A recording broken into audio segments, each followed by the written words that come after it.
Hello, good morning, everyone. Good afternoon, sorry. Thank you.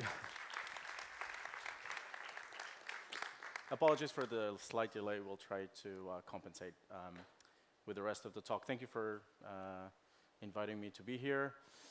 I was asked to talk about this. My background, my name is Pedro Pina from Google, obviously. And my background is I spent a significant amount of my career on the creative agency. I've been involved in briefing creatives. I've been involved in developing campaigns. I've been involved in selling those campaigns, putting them out in the market. So I have a fair amount of experience at making it work in the creative industry. But I also know what it is to be in the middle of the creative development process. I know what it is to engage with clients and make the creative product live on a daily basis. And I also know the level of challenges that those brand owners and clients have from around the world. In fact, my day-to-day life is to handle the relationship of Google with some of the largest advertisers around the world. Some of them you can identify them here. I know most, if not all, the CMOs, global CMOs, that handle some of the biggest brands around the world, and I do experience every day what the challenges are that they have in trying to make those brands connect with the users on a day-to-day basis in this digital world. More importantly, I experience every day what it is, what are the challenges they have also with their creative, with the creative industry, with the creative output, asset development, and where do we want to go next. So I was asked by Paula over here to think about what, if I was to start again in the creative space, if I was going to leave Google and going and work on a creative agency, or if I was going to start a creative agency, what were some of the thoughts I would have in order to adapt to the world that has changed very, very quickly? And some of the thoughts are the ones that I'm going to share with you right now, which are the ones that are being experienced by all these guys that you see over here, and with whom I work every day. So the first obvious thing, and I'm not going to repeat this over and over again because all of you must know this very well, is that we live in a world of data explosion. And if there's nothing else that comes out of this half an hour that we're going to spend together, the one thing I ask you to please, please keep in the back of your minds is this. We live in a world of data explosion. And if we don't fall in love with data, we may as well just go home. Because the entire world is looking at this and trying to make sense out of this. Right now we have about 3.4 billion people connected, but by 2020 we're going to be 5 billion, pretty much everyone around the world. The most important thing is the difference between 3.4 and 5 billion is that all of the next 2 billion that are coming over are going to connect to the internet for the first time through a mobile phone. So let me ask you, your connection with internet, the first connection you made with internet was with a desktop? Hands up. Look around you. Who of you connected to the internet for the first time on mobile? You? Really? Hello. She has the internet with her, look at that. And you're taking notes and checking Facebook instead of listening to me. So this is very important because the majority of the next 2 billion people that are going to connect to the internet are going to do it through a small screen, just like this. And a very powerful small screen because it pretty much knows where you are, where you're going to do, which city you're in, it knows pretty much the temperature around you, the stuff that it happens around you. And that makes pretty much a lot of information that is very good, even for brands who want to connect with you. So this is something that we need to consider. The second thing that it really need to consider is that the world is shifting very, very fast. So in order to get 50,000 users, it took 75 years for the telephone to get 50,000 users. But it took only 38 years for radio to get there, 13 years for TV. Angry Birds took 35 days to get to 50,000 users. Who thinks that the world is changing very, very fast around us from a technology standpoint? Hands up. Okay, so most of you. Today is the day where the change is slowest. Think about it. Today is the day where the change is slowest because this rhythm is going to accelerate. And we're going to talk about that. So first, think about it, data. Second, think about it, speed. And what is really, really changing is that we live in a world where we don't go online anymore. We live online. Remember when we used to say, hang on a minute, give me 2 hours, I'm going to go home and connect. Remember that? I'm going to go online. We don't go online anymore. We live online on a daily basis. And that makes a massive difference. And the reason why is because, as I said, we have roughly right now 4.8 billion connected devices, cell phones and others around the world. And we look at the screen about 150 times per day, which is scary if you think about it. And we do all things. We check email, and we take notes, we check maps. Thank you. You browse. You do a ton of things on your cell phone on a daily basis. And every time you do each one of these activities, you are sending data. You're sending signals of what you are doing. So all your attention is here. And by the way, on a per minute basis, you are creating data that tells pretty much what your behavior is, what your attitude is, and where you're going to go next. So in this world, what we do know is that we are ending a big, big age and starting a new one. And the big age we are ending is the age of interruption. The advertising world where I come from, the one that hired me a long time ago, was built on the age of interruption. Stop what you're reading and look at me. Stop what you're listening and listen to me. Stop what you're seeing and look at me. TV media, radio, was created in the world of interruption. Stop what you're doing and look at me, or listen to me. And this is why creative at a time was important for that. I usually say that the creative industry was invented when the remote control was invented. Because the moment there's a commercial break, people want to switch immediately. So we need creativity to keep people, to prevent them from switching channels and stay with us. So creativity was needed to keep the attention of people so that they don't switch channels, and so that they stay with you and they are interested in what you are doing with your brand and what you want to say. How many of you get annoyed every time you go on YouTube? Does everybody use YouTube? Hands up. So thank you very much, appreciate it. So how many of you get annoyed, be honest, every time there's an ad that says 30 seconds and does 29, 28, 27?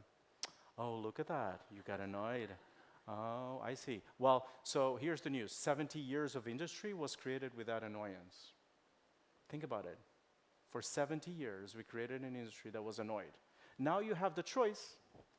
You don't get annoyed anymore. Now I choose whether I want to see it or not. I skip it. I get out of YouTube and get in again. I don't like to be interrupted. So in this new world, you cannot interrupt anymore people what they're doing, because consumers have the choice. And the choice is on their own hands. And by the way, the choice is personal, one person at a time. So think about the change that this creates for the creative industry. Right, so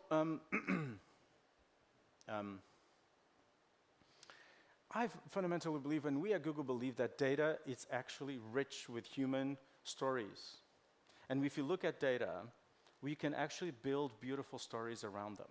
So instead of being scared about this idea, you could look at it from a positive standpoint. How many planners do I have over here? Hands up. One planner. Hello, sir. Hello. How many creatives do I have looking at me? A lot of creatives. How many suits, accounts people, and others, owners, producers? Okay. So tell me, all of us, deep inside of us, all of us are creatives, and all of us are planners. So look at this data and tell me if it's not exciting. Did you know that there's 1.6 billion people that play games globally, while instead there's only 1.2 billion Catholics in the world? Can you run some ideas in your head how to build a campaign? There are 334 million people that watch the League of Legends. Who knows what the League of Legends is? 3 people over here, which is a lot more than 200 million who watched Usain Bolt do the 100 meters finals in 2012. I have something for the ladies. More women play online games than watch 50 Shades of Grey. This is serious, guys. Because most of you will do a piece of advertising for women thinking they're watching 50 Shades of Grey, and in fact, they're playing games online. There's a shift in your mind that needs to happen because you have a pre-assumed notion of what people are actually doing. And data nowadays tells you what actually people are doing as opposed to what you think they are doing or they will tell you they are doing. And this is really the big disruption that's coming our way. 69% of millennial dads use online videos to learn how to be a better dad. 70%. They don't ask their mothers. They go on YouTube. You know YouTube is the second largest search engine. Think about it. Very rarely I've seen any campaigns organized around search that people do on YouTube, and YouTube is the second largest search engine in the world. It's the number one source of information to buy new cars, is people going on YouTube to see the new cars. 67% of people base their decisions based on online reviews. How many of you have done a campaign based on customer reviews? One person over there. The large majority, the decision making is not advertising, it's customer reviews online. What are you doing about it? 35,500 videos specifically about home brewing. So the beer industry is in trouble. Next week I'm presenting to the board of Heineken precisely because of this. 69% of parents go to YouTube through the day for moments of fun and relief. Dads are a huge, and parents are a huge, huge segment for YouTube. And very rarely I've seen parent-driven brands doing anything about this data. Or 73% of Gen Xers watch YouTube to learn how to do something, especially in the kitchen. Or 75% of Gen Xers watch YouTube for nostalgia. I could go on and on and on about this. You'll get tired of listening to me. But there's one that I like about car buying. Who owns a car over here? Hands up. All right. So over the last 4 years, these are the number of dealers that people go to in order to buy a car. They just go to one nowadays. One. You know why? Because of this. Because people decide pretty much the car they want online. Today, the majority of my clients, car clients, are spending 80% of their money on TV, when all the decision is made online, with more than 190 touch points online. How's that? So, like our founder says, focus on the user. If you want, and this is, you are there, our planners, our creatives, you should know this. If you want to really come up with something very interesting to engage with your audience, you have to start with the user. Start with their behavior and guess the great news. We're living in a world where you have access to the data of the behavior of these users in your fingertips, and you can do something about it. And you need to start switching the things that you think about the audience, which are wrong. Everyone thinks sports is a man's game. Everyone thinks that gaming is for kids. Everyone thinks women are homemakers and men buy cars. Here's the truth reality from the data that we provide at Google. 60% of sporting goods shoppers engaged with YouTube are female. 45% of video game searchers are from people 35 years and older. You already know where I'm going with the next one, right? Yeah. 40% of home goods searches on mobile are male. And oh, by the way, on buying cars, guess what?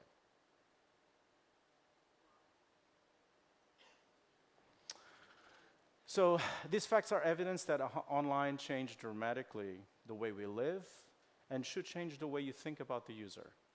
For years, the user has been saying that they do things that they're actually not doing, and we are designing creativity based on behaviors that are actually not happening. And here's the beautiful thing. When you are alone on your cell phone, on your desktop, you are your real person. You're doing you're being your true self. The one exercise you can do is go to your browser, pull out your browser history, and take a look at it from a critical perspective and learn what would you learn from your browse history, and you'd be surprised. So, if we want to be future-proof, if we want to be ready for the future, if a creative agency needs to be ready, or a creative, or a planner, if any player in this industry needs to be going through this phase and be future-proof, here are 3 things that I think are absolutely critical. The first one is, please learn to love data. How many of you love data? Be admitted. Hey, hello, a seventh of the room. Love data. you know, hire data scientists, hire data geeks, hire mathematicians, hire people that love processing data, because there's no turning back from this. So learn to love data. This very famous gentleman in the industry has told us that technology may create the opportunity, but creativity will create the value, because it's the value that you draw from the data that you're being provided. And throughout the creative process, you can inject data all day long in every single phase. There's always an opportunity to inject data to make your work look better and feel better. These are people that have learned very well how to do this. How many people were surprised by Brexit? Be honest. And surprised by Trump? Be honest. And surprised by, and afraid that Macron was not going to win?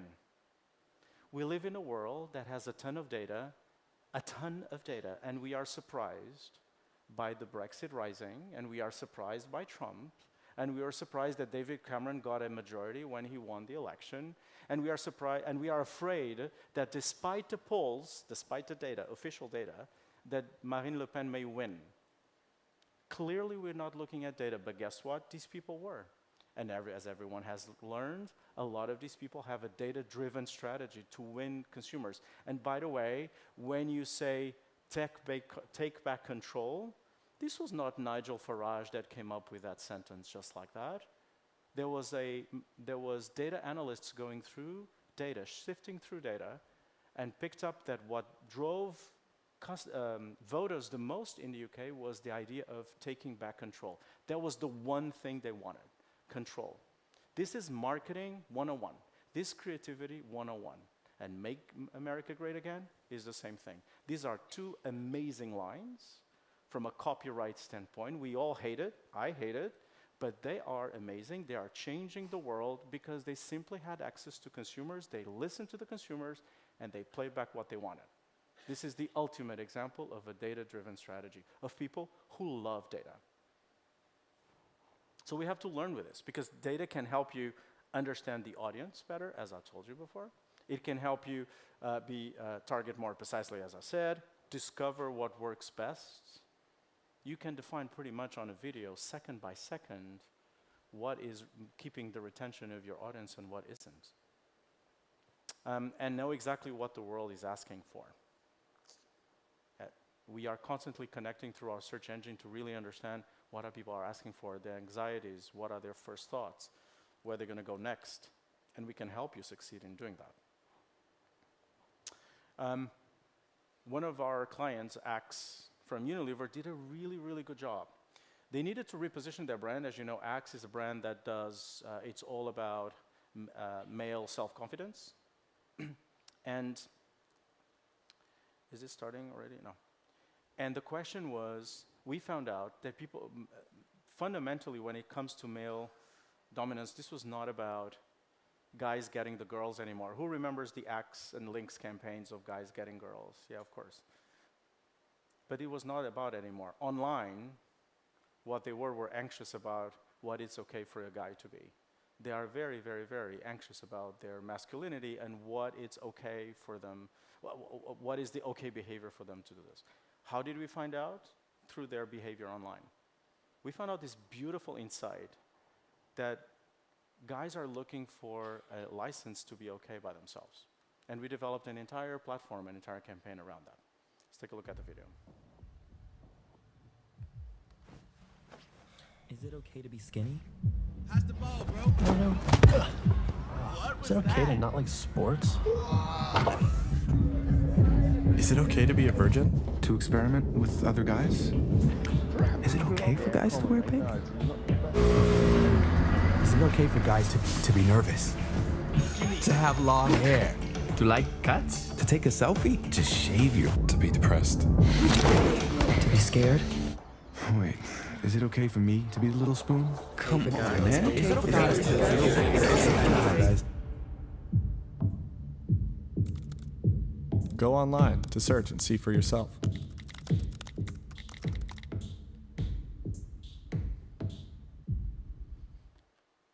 If you do this, you'll find a ton of videos generated by YouTube creators and creative agencies answering each one of those questions. We populated each one of those questions and we found guys to talk to guys about, is it okay for answering all those questions? This is a purely data-driven strategy. Find a behavior, find an insight, develop a magical strategy. Now, as you can see, no data is replacing creativity. There was a brilliant mind behind this. The difference is that this creativity was based in data about user behavior as well as behavior online. Real time, real people.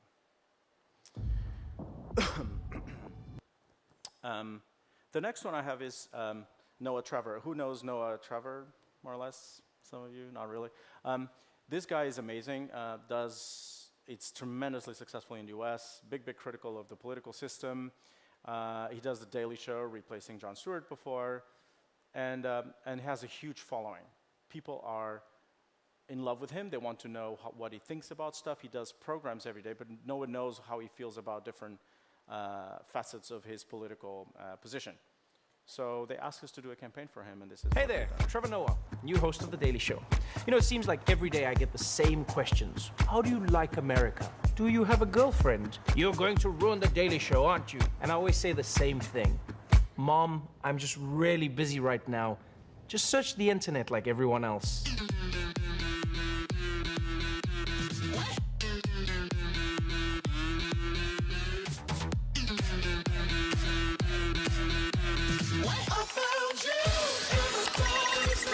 So wait, you Googled Trevor Noah Wiki? So you want to know something about me, but nothing specific. Well, I can give you many unspecified facts. I'm a mammal. I'm from a place. I'm in the Illuminati.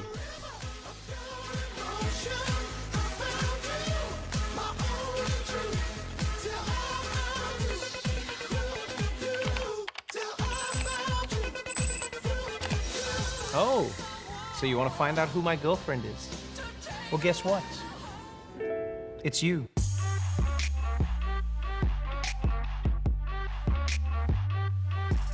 So, you're interested in my tweets. And so I made a deal with Comedy Central. Since I would be taking over The Daily Show, I would be a little bit more careful with what I tweet. And so I got these Twitter safety mittens. That way you don't get burned. Get it?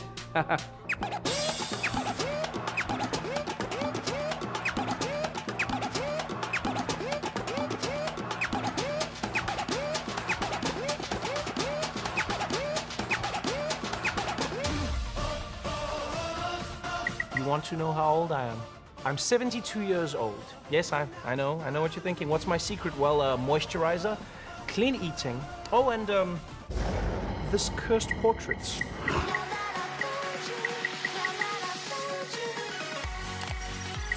You no longer hate auto-tune. What's a big bag of fish? That's me! Don't do that. I want a big bag of fish, I said. What's a big bag of fish? That's me. What's a big bag of fish? You don't believe me? You can Google that.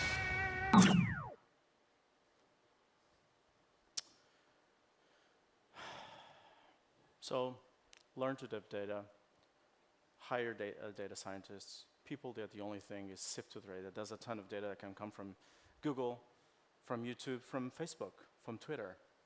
Be used to manipulate that data, use it at and discover the true behavior of consumers as opposed to what you're used to think about those consumers. The second point is learn the new language of measurement. CMOs every day have to really dominate very well the language of sales lift, brand lift, MMMs, and ROI. Who has run an MMM here? Hands up. 0. Okay. Who has done a sales lift analysis? So whether you like it or not, all the campaigns that we are putting on air, all the media spending that happens right now in all the brands that I've talked about, all your advertisers are going through analysis of brand lift, sales lift, or MMMs. If you don't know what it is, you have to know, because it's basically a measurement to understand whether the campaign is working or not. It's either doing something for your brand or doing something for your sales. And yes, now with the data that you have, it's incumbent upon you to find out about the impact of your campaigns. Here's the good news. All the agencies that I know that are dominating and understanding really, really well this language, they are winning a disproportionate amount of attention, money, investment from their clients. So learning the language of measurement is very important because that's where all the brands are going to go from now on. And finally, speed. You gotta move fast. I like to say that speed is the new killer app. If you don't move fast, competition will take over this space, and if the agencies don't move fast, the clients will do the work for you. So whatever decision making that happens to happen inside your agency, you gotta change very, very fast. We are going to experience, as you know, a new age of machine learning kicking in. Machine learning will help us a lot in a lot of our daily jobs, in a lot of industries, and is going to arrive to this industry as well. In a good way, it can help us do a better job. So machine learning is a huge force that is about to get popular in most industries around the world, including ours, and it's going to influence really positively our life on a daily basis. And Google has a specific point of view on machine learning. I'm going to show you a quick video just on that.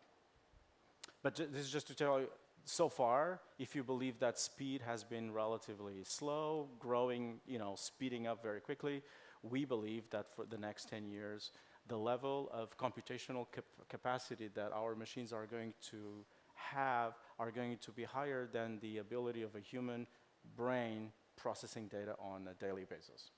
So this is a progress that is happening very quickly, hitting all our industries, including this one. So the best way to deal with it is to stay ahead. So take a look at the video. We wanted to make machine learning an open source project so that everyone outside of Google could use the same system we're using inside Google.